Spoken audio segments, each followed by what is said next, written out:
Hey, remember how prior to 2005 the most recent Batman films have been high contrast with lots of bright neons? Remember how they were sometimes a little bit campy and knowing? Well, you need to forget all that, take your camera off its tripod, and welcome to the superhero genre reboot. Nah, I'm just kidding, I'm not gonna do a whole video like that. You would get seasick, and frankly, so would I. Spoilers for Batman Begins. The style of filmmaking for most of the action scenes in Batman Begins, for most of the scenes, really, is grounded, and that desired style and tone takes precedence over clarity. Instead of making sure that you can see everything that's going on in order to appreciate it fully, the opposite is true. Lots of things are only half seen, hinted at, obscured, in shadow. The editing is all quick cuts and the camera is often in motion. You aren't meant to feel like an impartial observer of these action scenes, you're meant to feel like you're right there in it. Feeling confused or exhilarated or like the floor is gonna fall out from under your feet too. Hi, I'm Bearup. In my free time I like to pretend to hit people for theatrical purposes, and I make videos about fights in media. I thought I'd have another swing at the director project for January, which is Christopher Nolan, and so I watched The Dark Knight Rises for the first time a couple of weeks ago, and I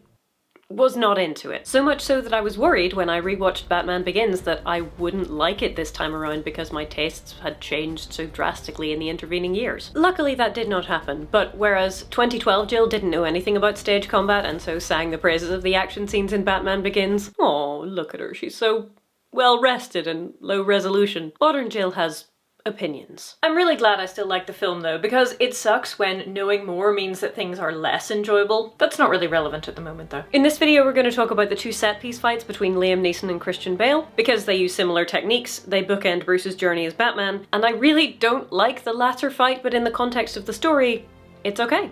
It works. So briefly, because it's probably been a while since you last saw this movie, the plot goeth thusly. Bruce Wayne is a man lost. When the man who murdered his parents is murdered before he can do it, and he has a run-in with a crime boss, he decides that he needs to understand criminals in order to fight crime. So he travels the world incognito, eventually winding up in jail in a foreign country. There he is found by the League of Shadows, in particular, whisper it, Ra's al Ghul, but he doesn't know that yet, who trains him to fight for justice. It turns out by justice they mean killing people and razing decadent cities to the ground, which Bruce is not up for. He burns their home down, returns to Gotham and becomes Batman, trying to save the city from destroying itself, and trying to stop Scarecrow, who has the backing of the League of Shadows, from poisoning the city's water with an airborne hallucinogen in order to destroy the city through fear.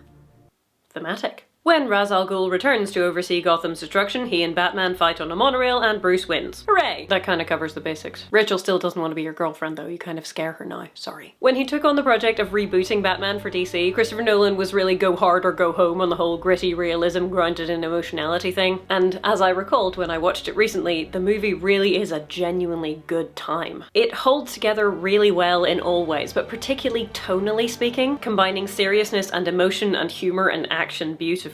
Oh, you wouldn't be interested in that.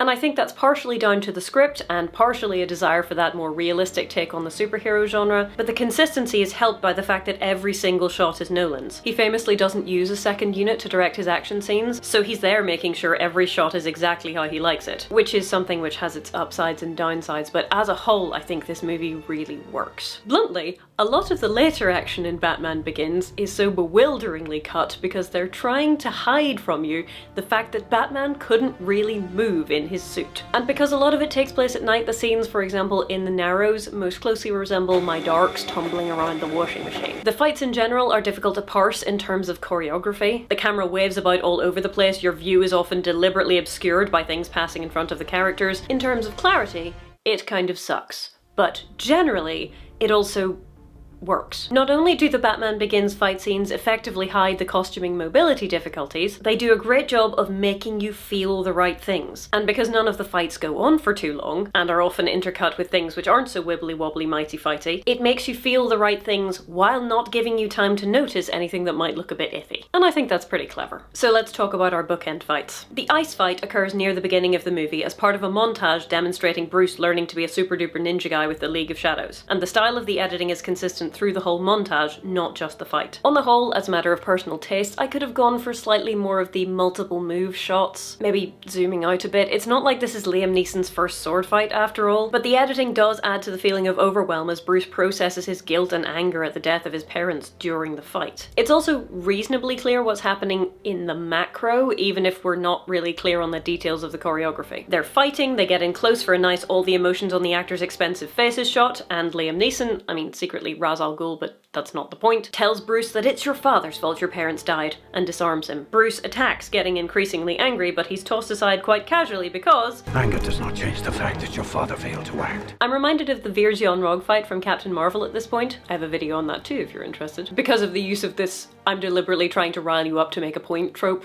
which is one that I'm very fond of. And the scene works, even though most of the time I'm kind of like, where is the sword? Oh, he still has it, it's just out of shot. Are their arms locked together? Oh, never mind. The emotion is the point. And the emotion is the point, because it's a sparring match, not a duel to the death. Ra's al Ghul wishes Bruce to be like him and therefore makes his points quite forcefully and with violence. At this point, we've only had vague hints that the League of Shadows are not maybe actually the greatest of guys, so we still see this fight through the lens of a goodish mentor relationship. But the montage as a whole hints at the darkness to come, even though the fight itself could be passed off as very tough love, I guess. It also works because it's followed up with a moment by the fire which is genuinely touching and we understand the characters a little better. I may not like it stylistically, but it's short, effective, and it sells you the characters and their relationship and their issues because it includes that dialogue. It includes those close-ups, even at the expense of clarity of action. It wants you to feel things. And I did. The ending fight on the train is awful. At least the actual fighting part is. It's just so confusing and it's so hard to tell what's going on. Luckily, it's extremely short and it's intercut with things where you can tell what's going on. And again, even though I don't like it stylistically, it works at making you feel the right emotions. Something exciting is happening. Oh no, Bruce is on the floor. But in this sequence, the bulk of the emotional and plot-related heavy lifting is done by Gordon and the characters in the water tower. The actual characters on the train, until they stop moving around at least, are just having an even shakier cam version of the ice fight, with even less clarity about what's going on. The ice fight helps to tell the story, and the dialogue and emotions during the fight help us to understand the characters better. On a choreography and who is doing what to whom level, the fight bit of this fight is just a mess. But the reason that Batman Begins gets away with it is because this fight is just flavouring in the climactic scene, and the important thing is getting Bruce to the floor so we can have that dialogue. The details of how he got there are not that important. Great fight scenes enhance a movie, but if a movie is good already, a couple of not so brilliant fight scenes won't ruin it unless you linger on them too long. Maybe that's why I was so meh on The Dark Knight Rises. The action scenes just went on. Or maybe it was just because I didn't really care about any of the characters very much. Who knows.